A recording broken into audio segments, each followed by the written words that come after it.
The Baker Act of 1971.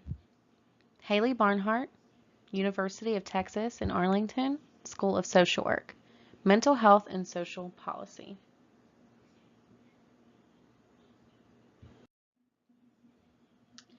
The history behind the Baker Act. According to Florida's Department of Children and Family Mental Health Program, since the year 1874, there had been no major additions to Florida state mental health policies that protected persons suffering from mental illness. The Baker Act is also known as the Florida Mental Health Act. The Baker Act received its condensed name from major sponsor and former state representative Maxine Baker. Ms. Baker also served on the House Committee of Mental Health. The purpose behind the Baker Act.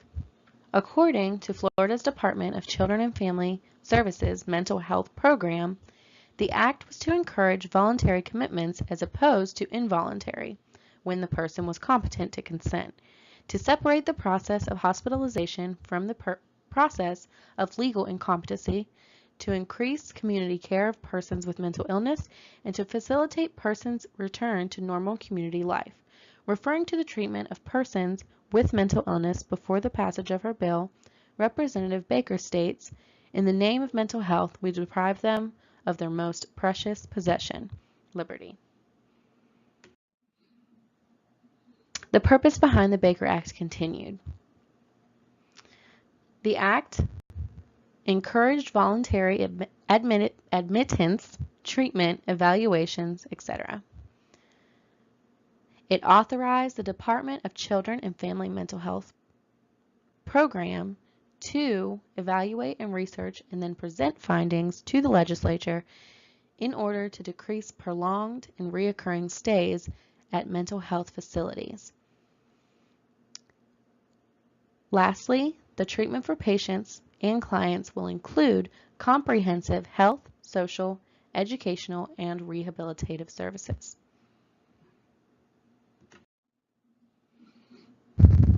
Positives of the Baker Act include promoting equity between clients by enforcing, for lack of better terms, a non-one-size-fits-all approach, not from equality of services. Each client's needs and services are based on the individual's assessments and evaluations, and then recommendations are made. Positives of the Baker Act continued. Is this realistic? I believe that the goals in the Baker Act are realistic, and it is Florida's attempt to solve the problem of unnecessary, involuntary placement and to keep citizens that require treatment out of the criminal justice system. Is this just and democratic? The Baker Act attempts its best, in my opinion, when working with clients against their will. It is difficult to remain just and democratic when working with involuntary clients. Lastly, arguments against the Baker Act.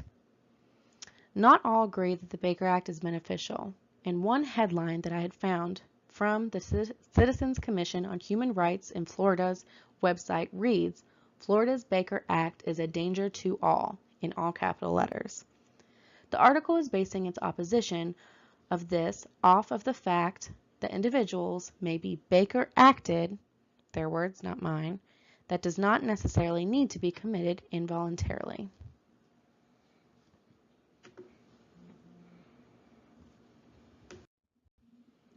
Thank you for your time and attention.